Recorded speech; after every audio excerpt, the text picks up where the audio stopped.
little bit north of the North Sea. That's where we are. About 61 degrees, 20 minutes north. And we're trying to drill an oil well.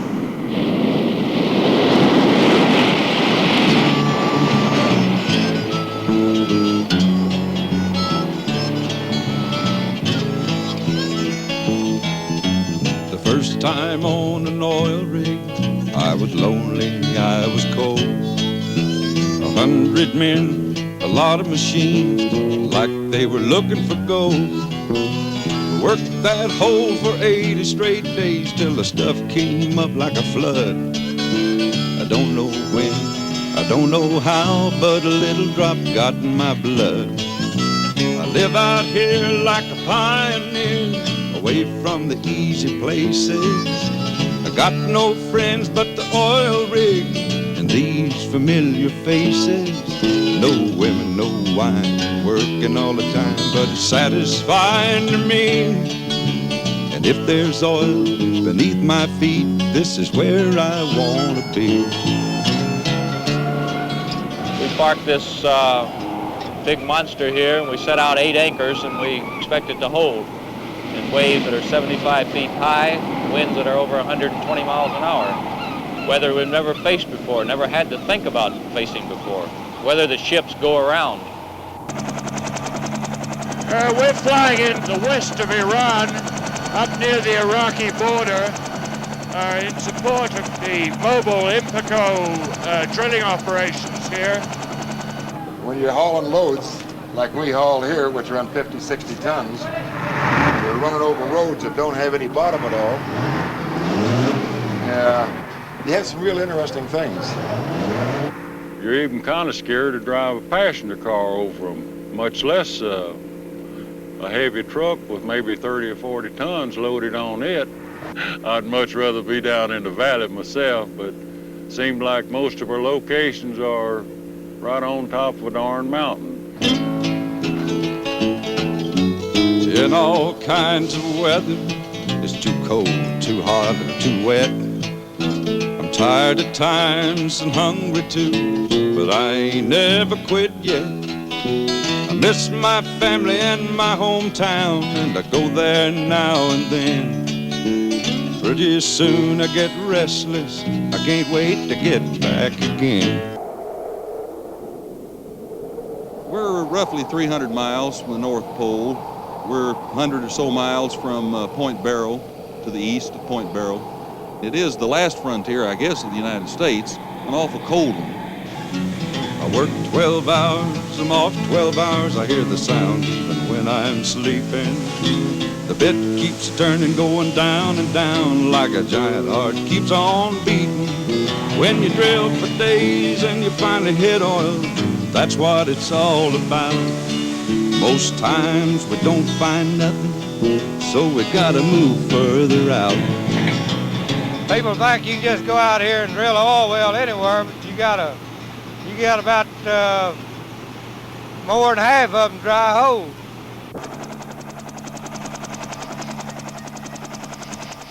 Well, we're on a seismic line which is going straight from the north of Sumatra, Aceh country, for about 20 miles due east.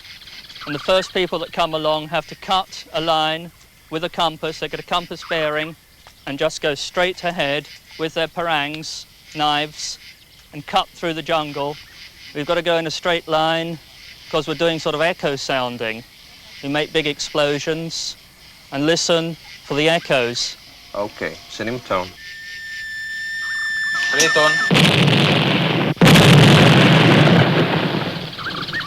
I'm from London, England. It's about 8,000 miles away. I didn't really count too far because I shan't be back there for 2 years. Sounds a long time, but we work for 20 days out here, non-stop, 7 days a week, 10, 12 hours a day, as long as the light lasts. And then we go into Singapore or somewhere in Southeast Asia for rest and recuperation. And you need it after that time. It's real difficult on the family life. Just, for instance, living here in Shawmod, there's only one other English-speaking family here, which makes the two of us. And you're either friends or you can forget it, right? right. We kind of think of it as a job most of the time, but every once in a while we start really thinking why we're out here. It's a lot of it's for the money, a lot of it's for the excitement, a lot of it's for the challenge. But then again, a lot of it's for your kids too. Once you go into it, it gets in your blood. I know of nobody that went into the oil business and stayed 2 years that has ever left it. It's still an art. It's fun. I have had a lot better jobs, but I wouldn't change with anybody.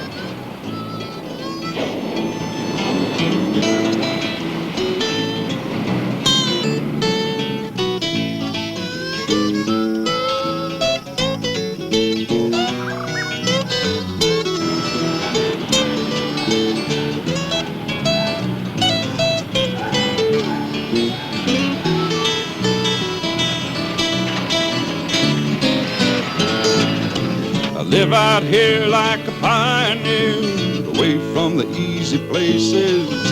I got no friends but the oil rig and these familiar faces. No women, no wine, working all the time, but it's satisfying to me. If there's oil beneath my feet, this is where I want to be. Well, to find oil is a real thrill. Once you have drilled a well, you cord it and test it, put it through the tester, and when it's all over, you look back, you forget all of these problems that you've had, all the cold nights, all the anxieties, all the problems that you've had. Well, we've made a well. I live out here like a pioneer, away from the easy places. I got no friends but the oil rig and these familiar faces. No women, no wine, working all the time, but it's satisfying to me. If there's oil beneath my feet, this is where I want to be. Okay, so here's a story about each of these places. The North Sea. I'm going to tell you 2 stories about the North Sea. One, just days before I got there, an oil man was blown off the rig and they died. The boat goes around the rig 24 hours a day trying to protect the rig and the people on it because the wind was so strong. And the thing's going up and down like this. I mean, up to 70 feet.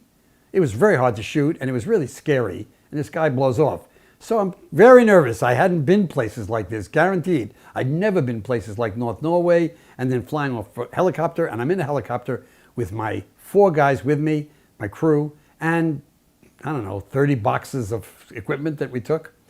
And the helicopter just through the fog and it all of a sudden stops. And I'm sitting in the back seat and I look at the 2 pilots who are Norwegian and they're white. And they're not just looking at each other and their skin, they turn white. Knock on the guy's shoulder. Hey, any problem? There's a 747 in the area and we don't know where it is. Holy shit. We're stuck like this. All of a sudden they go through the fog, come down, and the rig is going like this. And they take the helicopter, run on top of the landing pad, and they go, drop the thing, crash, door opens. Oilman says, welcome home, buddy. And they helped me carry the 30 boxes out. It was unbelievable to be on that rig. You felt like we're a billion miles from home. I survived, obviously, and I made that movie. Now let's look at Sumatra. In Sumatra, several weeks before I got there, an oil man had his head hacked off by a Muslim extremist. These were really tribal people living out in the middle of nowhere.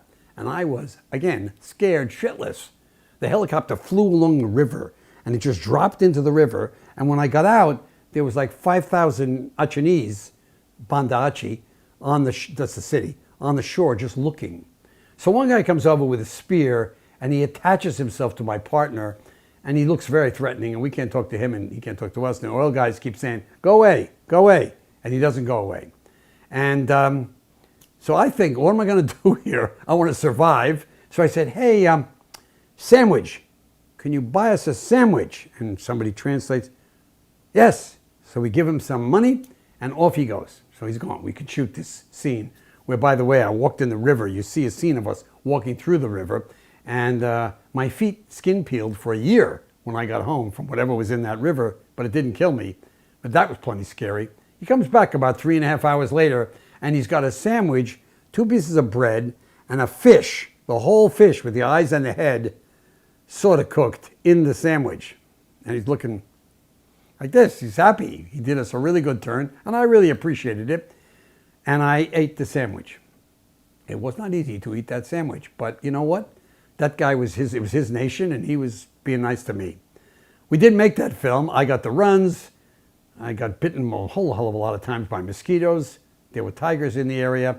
But today, that natural gas feeds Japan. Japan wouldn't have energy without the natural gas coming out of Sumatra that they discovered in that oil field. And a whole culture of Sumatra people make their living and made their living and up their scale of living because of that find, the great gas field in northern Sumatra. Okay, in Iran, Kermanshah, the border between Iraq and Iran, where I saw the Kurds, thousands of Kurds were walking with these beautiful clothing. They are not Iranian, they're not Persian. And they just were traveling between Iraq and Iran. That was quite amazing. And I'm there with one other guy, and it's really in this strange hotel in town where the bathroom was a hose and a hole, and no one spoke English at all. And we're in this little hotel. And I said, I want to look at the market. And I was with another guy, one of my guys. He was tall, waspy-looking guy with white hair, very Anglo. People thought I was Iranian, so nobody really hassled me much. And we went to what was called the Shuk, a huge Shuk in Kermanshah, beautiful. And we're looking through the Shuk and we're seeing beautiful rugs and gold jewelry that was not expensive. And I thought beautiful little pieces of art, carved ivory. And people are running by us and they're pointing to my friend and they're saying something that I didn't know what it was. So I asked one of the shopkeepers who spoke English, what are they saying to us? It sort of was unfriendly, but I wasn't sure. And they were screaming non-believer. Well, 6 months later, the Iran Revolution occurred. We were 6 months before that revolution, which totally changed that society, and we have what we have today. Iran was an amazing place. I really liked the people. Very nice and very enterprising and intelligent. But being up on those mountains, those sand mountains with the Kurds passing by, was something I will never forget. Alaska. If you ever thought of eating sugar all the time, think of Alaska, northern Alaska, cold, midwinter, 2 hours of light. We had 2 hours of light to film, otherwise it was dark, and you ate constant donuts, coffee, all kinds of sugar to stay warm. Well, 2 things that really are memorable to me. One, I'm out there trying to shoot, and the camera freezes immediately. And we had special cold weather cameras. So I went in this room, I wrapped the camera cable around the battery, around my arm, I held the camera, I turned it on, and I went outside. And for about 3 or 4 minutes it ran, but my hand froze solidly so that the wire was solid and couldn't move it. And I just rolled and rolled and rolled till that ran out. Then I ran back in, changed the magazine, cleaned the lens, and went outside again. That's how cold it was. And in that cold, I got into trouble at one point. I was filming an oil guy who was walking, and something went wrong with the camera, and I needed a screwdriver. And I'm not taking my glove and second glove off. We were wearing oil boots, super high masks. If you've ever been in 60 below zero and you breathe and your breath stops, that's a really frightening feeling. And this guy, this oil man, he takes off his glove and he takes off his inner glove and he grabs a screwdriver and he says, and meanwhile his hand is freezing. It was just an act of kindness. I was treated that way. For example, in the North Sea, I didn't know that the chain that pulls the pipe pulls really taut, and if you're there, it could kick you in a really bad way and probably kill you.